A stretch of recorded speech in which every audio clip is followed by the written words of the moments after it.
오늘은 흔들리는 우리를 세우는 힘, 흔들리는 우리를 세우는 힘이라는 제목으로 하나님의 말씀을 살펴보겠습니다. 최근에 종영된 나의 해방일지라는 드라마가 있습니다. 혹시 아세요? 모르시는 분도 많을 것 같은데요, TV 화제성 분석 기관에서 조사를 했는데 3주간 연속 1위를 한 드라마입니다. 그냥 굉장히 화제가 되었던 드라마인데요, 이 드라마에서 가장 유명한 말은 추앙이라는 말입니다. 제가 궁금해서 국어사전에 찾아봤어요.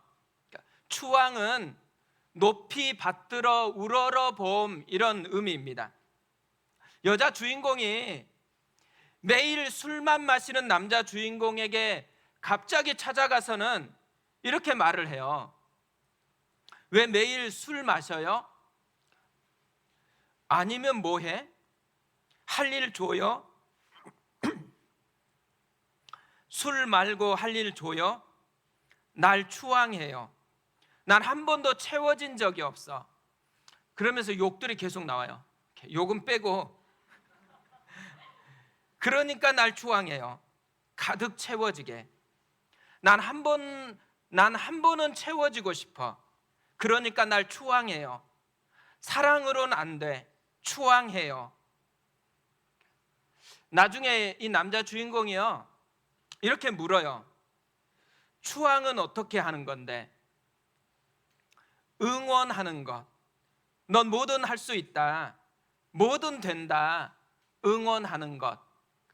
그러니까 우리가 생각하는 추앙하고는 조금 결이 달라요. 근데 여자 주인공이 왜 이렇게 잘 모르는 남자에게 가가지고 자기를 추앙해달라고 그렇게 얘기할까요? 이 말을 하기 전에 나오는 그녀의 독백을 들으면 알 수가 있어요. 이렇게 독백을 합니다. 지쳤어요. 어디서부터 어떻게 잘못된 건지 모르겠는데 그냥 지쳤어요. 모든 관계가 노동이에요. 눈 뜨고 있는 모든 시간이 노동이에요. 아무 일도 일어나지 않고 아무도 날 좋아하지 않고 그녀의 영혼이 거세게 흔들리고 있다라는 거죠. 그냥 사랑해 주는 것으로는 이 흔들림을 잡을 수가 없는 거예요. 그래서 좀 독특한 표현이지만 추앙해 달라고 그렇게 부탁하고 있는 것입니다. 저는 이 독백이요, 그녀만의 독백은 아닌 것 같다라는 생각이 참 많이 들었습니다. 지금 이 시대를 살아가는 우리의 독백도 비슷하지 않을까. 하나님을 떠난 모든 사람들의 고백처럼 느껴졌습니다. 인간이 하나님을 떠났을 때는요, 정말 자유를 누릴 줄 알았어요. 하나님처럼 돼가지고 풍성함을 누릴 줄 알았거든요. 그런데 실제로는 흔들리는 인생을 맛보게 되어집니다. 어떤 분들은요, 다 이미 지나간 과거의 흔적 때문에 흔들리면서 살아갑니다. 제가 궁금해가지고 네이버 책 부분에 상처라는 두 단어를 쳐서 검색을 했어요. 몇 권 정도 나올 것 같으세요? 놀라지 마세요. 무려 41,859건이 검색이 됐어요. 제목이나 부제가 상처가 들어있는 단어, 그러니까 상처라는 이 두 단어가 들어간 책입니다. 이렇게 많아요. 이런 것들이 있어요. 오늘 또 상처 받았나요? 사랑한다고 상처를 허락하지 말 것. 나의 상처를 아이에게 대물림하지 않으려면. 상처받는 아이는 외로운 어른이 된다. 혼자 잘해주고 상처받지 마라. 나쁜 건 넌데 아픈 건 나야. 가까운 사람들로부터 상처받은 나를 위한 심리 처방전. 근데 진짜 특이한 게 하나 있어요. 제목이 뭐냐면 중국어 회화 학습법. 아무도 안 우시는데요? 근데 부제가 이래요. 중국어에 더 이상 상처받지 말자. 뭘 우리가 알 수 있어요? 너무도 많은 사람들이 갖가지 과거의 흔적에 끌려다니고 있다라는 거죠.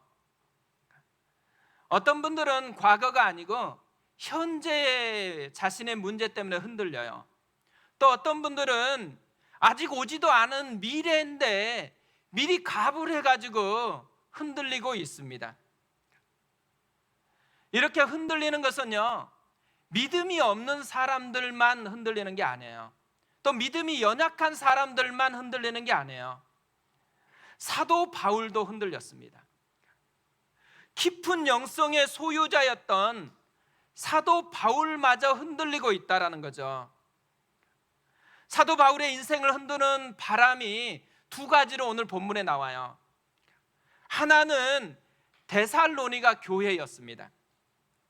지난주에 우리가 이 부분을 살펴보았거든요. 데살로니가 교회 때문에 사도 바울은 많이 흔들렸어요. 이제 막 개척해서 어린아이 같은 교회였는데 그 교회를 떠나야만 했습니다. 엄마와 같이 계속 공급해 줘야지 성장할 수 있다고 생각했는데 공급해 줄 수 있는 영적인 리더가 한 명도 없는 것입니다. 거기에 더해 가지고 환난을 지금 당하고 있어요. 거기다 한 숟갈 더해 가지고 시험하는 자가 유혹까지 하고 있습니다. 바울은 이걸 너무 참지 못해 가지고요, 디모데를 보냈다라고 이야기를 하고 있어요. 또 하나 바울의 인생을 흔드는 바람은 자기 자신의 문제였어요. 바울은 현재 자신이 직면하고 있는 문제가 있었습니다. 궁핍과 환난이에요. 그러니까 돈이 없어요. 또 여러 가지 어려움을 겪고 있는 거죠. 7절에 이것을 우리에게 알려줍니다. 이러므로 형제들아, 우리가 모든 궁핍과 환난 가운데서 너희 믿음으로 말미암아 너희에게 위로를 받았노라. 말씀을 보면 바울이 지금 엄청나게 흔들리고 있어요. 그런데 넘어지지는 않아요. 그런데 멈추고 여기서 끝내지 않아요. 저는 이 모습을 보는데요, 카일 아이들먼 목사님이 하신 말이 생각이 났어요. 바울과 같은 이런 상황을 겪고 있는 사람들을 향해서 6단어로 이렇게 이야기를 했어요. 하나님은 당신의 고통을 하나도 허비하지 않으신다. 또 하나 이렇게 얘기했습니다. 하나님은 절대 당신을 혼자 두지 않으신다. 메시지 성경을 보면 마태복음 5장 4절을 이렇게 번역을 합니다. 가장 소중한 것을 잃었다고 느끼는 너희는 복이 있다.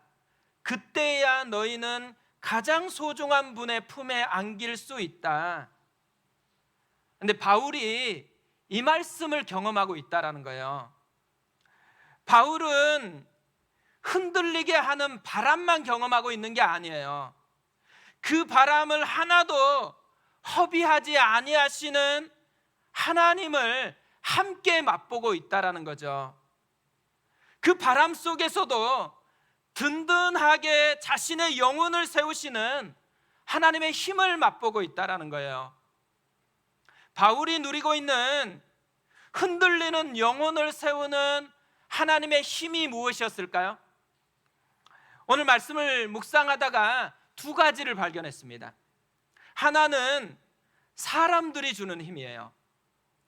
7절에 다시 보면 이래요. 이러므로 형제들아, 우리가 모든 궁핍과 환난 가운데서 너희 믿음으로 말미암아 너희에게 위로를 받았노라. 그러니까 바울이 무엇 때문에 힘을 얻었다 그래요? 너희에게 위로를 받았다 그래요. 너희가 누구일까요? 데살로니가 교회입니다. 바울을 흔들어 놓았던 바람이 뭐였어요? 데살로니가 교회였어요. 그런데 지금 바울을 든든하게 세워주는 힘이 뭐래요? 또 데살로니가 교회라고 이야기를 해요. 근데 저는 개척하면서요, 지금까지 이런 모습을 정말 많이 경험한 것 같아요. 저도 개척해서 지금까지요, 계속해서 저에게 힘을 주시는 분들이 계세요. 지금 이 시간에 이렇게 함께 예배드리고 있는 한 분 한 분이 저에게 엄청난 힘을 주고 계세요. 그게 너무 감사한 거죠. 어제도 한 다락방이 오전부터 모여가지고 위층에서 야외 모임을 가졌어요. 각자 음식도 싸갖고 오시고, 또 아이들과 함께 할 게임도 준비해 오시고, 또 한 가정은 보니까 아예 가게 문을 닫고서 오셨더라고요. 그러니까 막 재밌게 뭘 하는 것 때문에 감사한 게 아니고요, 그 존재 자체가 감사하더라고요. 모여서 얘기 나누고 하고 있는 그 모습 하나하나가 너무 힘이 되는 거예요. 저는 간혹 힘들 때면 눈을 감고서 생각을 하거든요. 한 분 한 분 떠올려요. 순장님들을 떠오르고, 또 교사들을 떠오르고, 또 교회 이곳저곳에서 섬기시는 한 분 한 분을 떠오르다 보면 마음이 좀 풀리는 것을 맛보고 있습니다. 사실 오늘 설교를 준비하는데요, 특히 생각나는 두 분이 있었어요. 한 분은 매 주일마다 중보 기도해 주시는 분이세요. 우리가 이곳에서 지금 예배를 드릴 때 2층에서 계속해서 예배에 은혜를 놓고 기도해 주고 계시거든요. 사실 아무도 알아주지 않는 섬김이잖아요. 근데 최근에 금식을 하시면서 기도를 하셨다라는 얘기를 들었어요. 여러분, 우리가 지금 예배 드리잖아요. 그냥 드리면 안 돼요.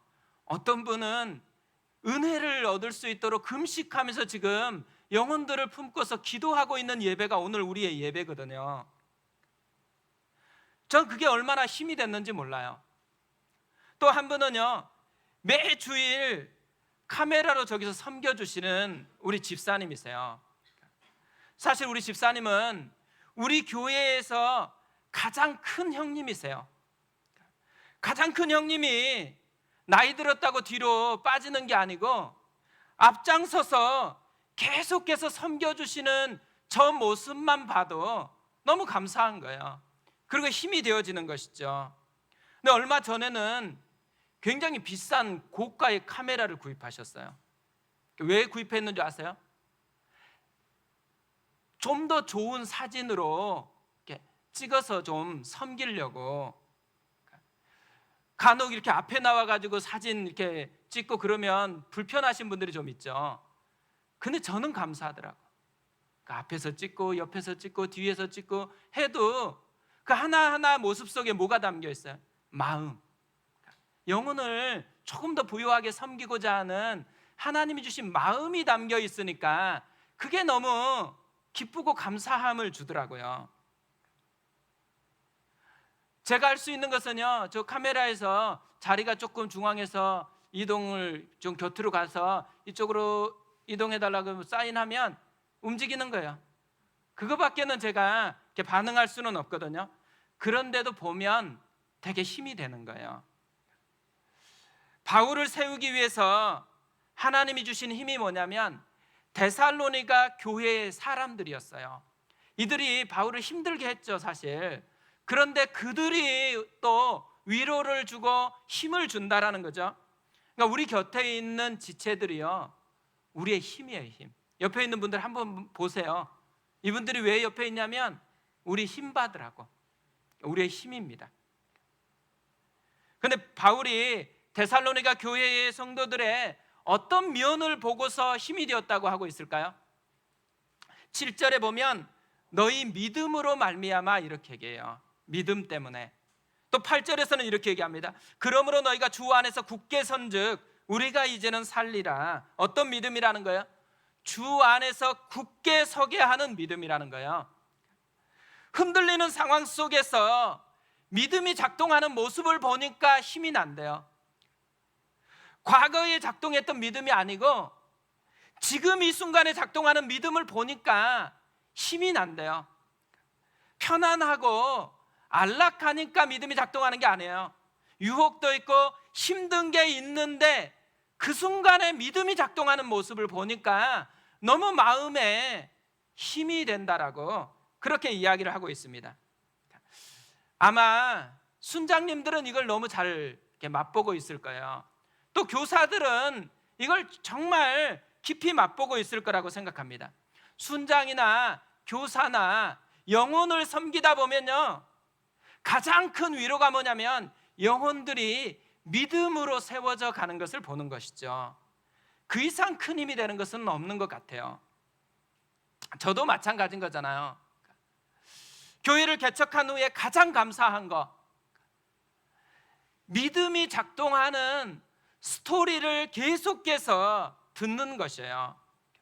우리 교회에 와서 변화된 이야기를 계속해서 듣고 있습니다. 주일에 예배를 드릴 때 이곳에 이렇게 앉아 있잖아요. 분당 우리 교회에서 예배를 인도할 때는요, 그런 마음을 가져본 적이 별로 없어요. 그런데 제가 우리 교회에서 예배를 인도하면서 한 분 한 분을 볼 때마다 너무 격려가 되는 게 있어요. 왜 그러겠어요? 오는 것도 하나님의 인도하심이고 그 사람 한 사람 한 사람을 빚어내시는 하나님의 손길이 닿아서 이곳에 있다라는 것을 깨닫게 되니까 한 사람 한 사람이 그냥 한 사람 한 사람의 무리가 아닌 거예요. 하나님의 손길이 하나하나 담겨있는 소중한 영혼들로 보여지는 것이죠. 하나님이 만져주신 한 사람 한 사람이 여기 앉아있는 거예요. 너무 우울하고 매번 힘들었었던 한 분이 예수님의 사랑을 경험했어요. 그래서 완전히 변화된 채로 지금 이곳에 앉아 계세요. 처음에 왔을 때 믿음이 없다 보니까 예배가 언제 끝나나 막 시계만 보고 목사님 설교 오늘 길어지는 것 같은데 이렇게 불안해하고 이런 분이 계셨는데 어느 순간 은혜가 찾아오니까 예배가 짧게 느껴지는 그런 고백을 하신 분이 있어요. 엄마가 진짜 변화되는 모습을 보고 다시 믿음 생활을 시작한 딸이 여기에 있어요. 점점 예배가 무너지고 또 하나님으로부터 멀어지니까 이제 하나님과 방학할 때가 됐다고 좋아했는데 우리 교회로 오게 된 거예요. 그런데 어느 순간에 말씀이 들리기 시작한 거예요. 그리고 말씀을 보고 싶은 마음이 든 거예요. 그러면서 삶이 변화돼 가지고 또 섬기시는 분이 지금 우리 곁에 계세요. 그러니까 하나님께서 하나하나 만지고 있는 이 스토리들을 보니까요, 기대가 되는 거예요. 또 하나님이 어떤 스토리로 우리를 만져주실지. 우리가 하나님의 스토리 속에 있는 주인공들인 것이죠. 또 하나 흔들리는 영혼을 세우는 힘이 있어요. 그것은 기도가 주는 힘입니다. 저는 책 제목이 좋아서 산 책들이 있어요. 그래서 가끔씩 그 책들을 제목을 보거든요. 기도하는 교회가 강하다, 내게 힘을 주는 교회. 어떤 성도가 강한 성도일까요? 기도하는 성도가 강한 성도라는 거예요. 어떤 교회가 강한 교회라고요? 기도하는 교회가 강한 교회래요. 우리가 그런 성도가 됐으면 좋겠어요. 우리가 그런 교회 된 것을 맛보았으면 좋겠어요. 사실 바울도 이 비밀을 이미 알고 있었어요. 그래서 데살로니가 교회를 위해서 기도하고 있는 것이죠. 오늘 말씀을 묵상하다가 발견한 독특한 게 있어요. 단계가 있다라는 거예요. 바울이 데살로니가 교회를 위해서 기도로 나아가는 단계가 있더라고요.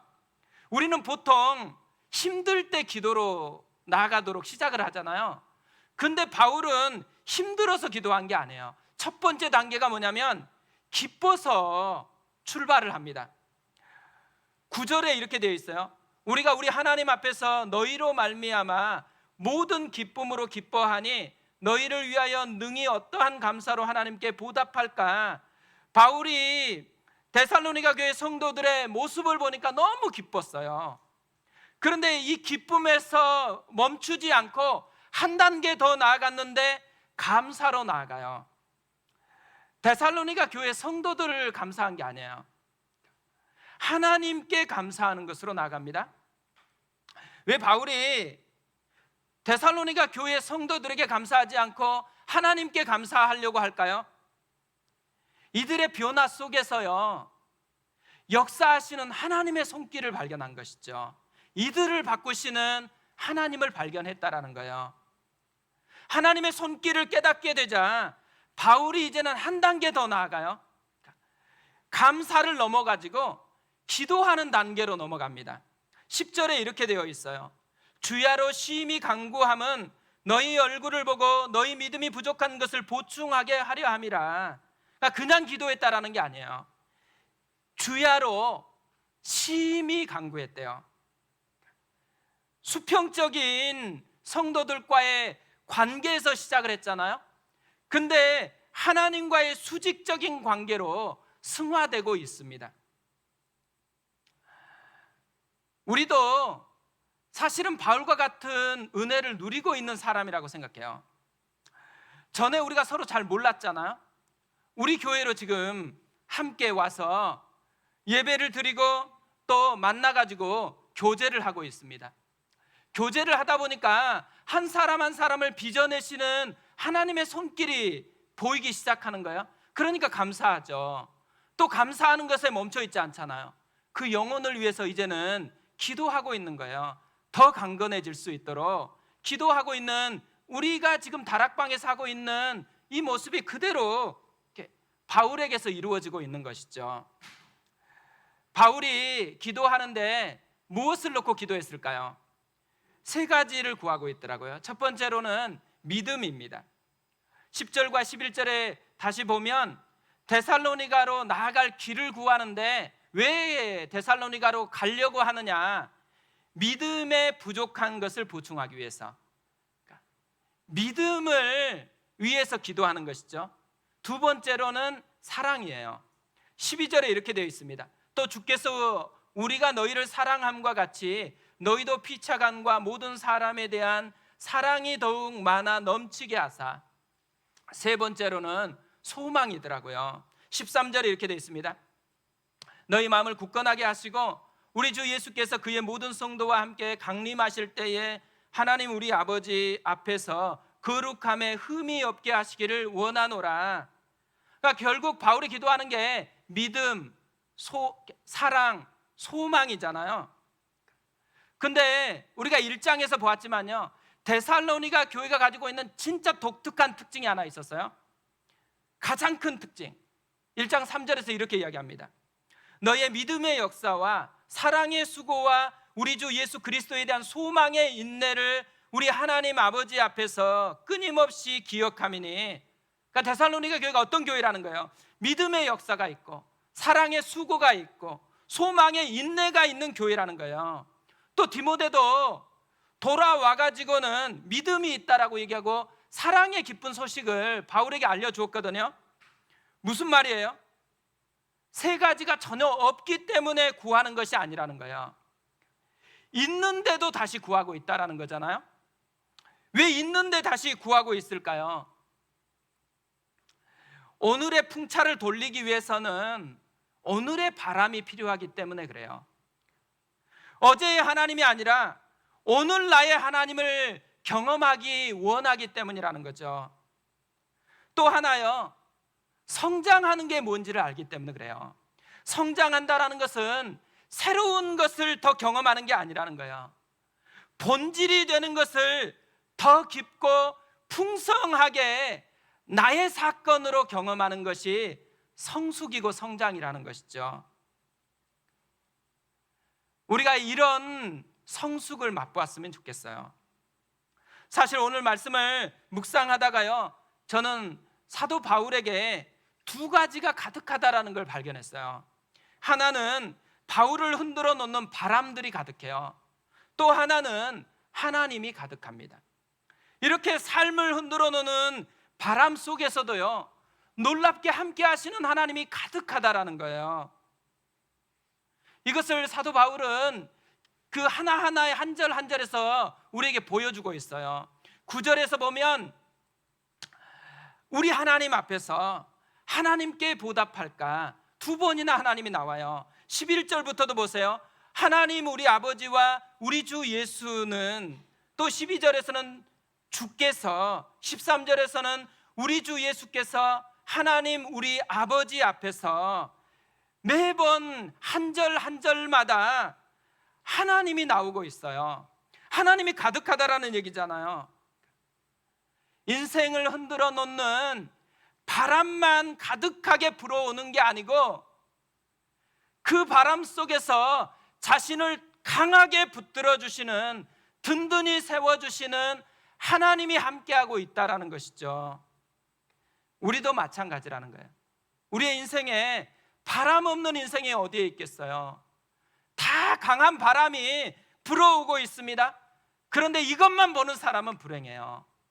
이 강한 바람 속에 그 강한 바람보다도 더 강하게 우리를 붙들어 주시는 하나님이 함께하고 있다는 거예요.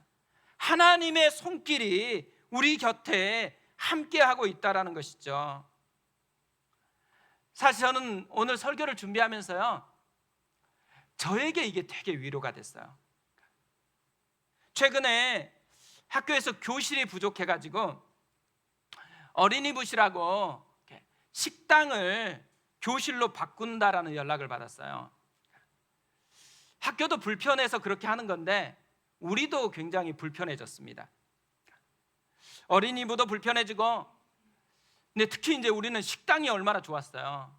이 식당이 없어진다 그러니까 식사를 어떻게 하지? 이 고민을 계속해서 하고 있거든요. 이 고민을 계속해서 하고 있다 보니까 제 안에 있는 이 부는 바람을 느끼는 거잖아요. 근데 이 바람 속에서요, 오늘 말씀이 주는 위로가 저에게 느껴지는 거예요. 그러면서 이 상황을 한 가지 기도 제목으로 다 정리가 되더라고요. 이런 기도 제목이에요. 하나님, 이 불편이 우리에게 축복이 되게 하소서. 불편함이 우리 교회가 더 교회다워지는 선물이 되게 하소서. 그리고 학교를 더 축복해 주옵소서. 생각해 보니까요, 저는 인생 속에서 이런 축복을 정말 많이 경험을 했더라고요. 의정부에서 사역할 때 새로운 사역지로 좀 탈출하고 싶은 거예요. 힘들어가지고. 그래서 정말 좋은 사역지를 구하게 됐어요. 얼마나 기뻤겠어요. 담임 목사님에게 가서 사역지가 구해졌으니까 사임하고 싶다라고 당당하게 얘기했죠. 안 된다는 거예요. 6시간이 넘게 왜 안 되는지 계속 씨름을 했거든요. 그런데 안 된대요. 정말 힘들었는데 그냥 순복하기로 했어요. 그러면서 한 가지 기도를 했어요. 하나님, 이 일로 나를 좀 불쌍히 여겨주세요. 제가 분당우리교회에서 사역을 시작하면서요, 이 기도가 생각이 나더라고요. 정말 하나님께서 내 기도를 잊지 않고 나를 불쌍히 여겨주신 거예요. 제가 그때 가고자 했던 그 교회보다 훨씬 좋은 교회에서 사역을 하게 되었다라는 거죠. 불편이 축복이 되게 해주셨더라고요. 그것뿐 아니에요. 분립개척을 하면서 이 일을 정말 많이 경험하게 된 거예요. 쉽고 편한 길이 보장되어 있잖아요. 분립개척이고 인큐베이팅 교회거든요. 그리고 목사님도 좀 사람을 좀 많이 만나라. 정말 좋은 성도님들을 만나서 함께 개척할 수 있는 되게 좋은 그런 기회였거든요. 근데 하나님께서 저에게 내가 내 교회를 세우리니 이 말씀을 주셨어요. 그래서 이 말씀에 순종하기로 하고 불편한 길로 나아가는 것을 선택을 한 거죠. 불편한 길을 선택하니까 어떤 일이 일어났겠어요? 당연히 어렵죠. 그리고 계속해서 씨름하는 그런 일들을 참 많이 겪었어요. 그런데 생각해 보니까요, 이 불편함을 선택했기 때문에 진짜 얻은 게 있더라고요. 하나님이 역사하신 하나님의 스토리를 얻었어요. 그것뿐만 아니라 하나님이 교회를 세워간다라는 긍지를 얻었어요. 최근에 29개 교회가 분립개척이 되어졌어요. 몇몇 분들이 찾아와서 이야기를 나누다가 꼭 이 질문을 하세요. 목사님 부러우시죠? 목사님도 그냥 조금 기다렸다가 지금 분립개척 참여했으면 더 좋을 뻔했는데, 제가 부러웠을까요? 안 부러웠을까요? 정말 부러웠어요. 진짜 부럽더라고요. 잡음도 안 나고 막 편하게 예배에 참석할 수 있는 음향 시스템. 또 우리는 갑자기 식당 없어진다 그러니까 지금 고민하고 있는데, 뭐 장소에 대해서 아무런 고민하지 않을 너무 좋은 환경을 가지고 있는 공간. 우리는 카메라 좀 어떤 때는 잘 이렇게 조명이나 이게 잘 안 맞아가지고 힘들 때 많거든요. 그런데 새로운 교회에서는 이런 거 고민 하나도 안 해요. 그런 거 보면은, 그런 얘기 들으면, 아내가 또 갔다 왔다고 얘기하면은 와 진짜 부러워요. 그런데요, 하나도 안 부러워요. 왜 안 부러울까요? 그 이상의 축복을 누리고 있다라는 것을 부인할 수 없기 때문에 그래요. 저의 타이밍은 지금이 아니고 그때였어요. 하나님이 저를 그때 부르신 거죠. 하나님은 그때 개척하라고 저에게 말씀을 하셨어요. 그래서 그때부터 저는 다른 것을 맛보고 있습니다. 첫 번째로 맛보고 있는 게 뭐겠어요? 한 분 한 분 우리 교회 성도님들을 맛보고 있는 거예요. 어디서 지금 광명에서 개척교회인데 오고 있어요. 또 동탄에서 오고 있어요. 그뿐 아니죠. 광주 굉장히 끝자락에서 지금 예배를 드리기 위해서 오고 있어요. 서울에서도 예배를 드리기 위해서 오고 있어요. 우리 다 가까운 데 있는 줄 알죠? 우리는 다 먼 데서 오고 있어요. 개척교회인데 어떻게 이런 일이 일어날 수 있겠어요? 하나님의 역사가 있는 것이죠. 그때 개척했기 때문에 맛보는 하나님의 특별한 스토리가 있는 것입니다. 그때 개척했기 때문에 교회를 교회답게 세워가시는 하나님을 우리가 맛보고 있는 것이죠. 불편이 있느냐 없느냐가 중요한 게 아니에요. 더 중요한 것은 하나님을 만나고 있느냐 그렇지 않느냐예요. 하나님을 만날 수만 있다 그러면 불편함은 더 이상 불편함이 아니고 선물일 수 있다라는 것이죠. 우리 교회는 하나님이 출발하게 했고 하나님이 세워가시는 교회입니다. 그래서 우리가 하나님을 기대했으면 좋겠어요. 하나님이 내 인생을 어떻게 빚어내실지를 기대했으면 좋겠습니다. 사랑하는 성도 여러분, 사랑을 축복합니다. 우리 옆에 있는 분 한 분 한 분 이렇게 인사했으면 좋겠습니다. 사랑하고 축복합니다. 우리에게 바람만 있는 것 아니에요. 그 바람보다 크신 하나님이 함께하고 계세요.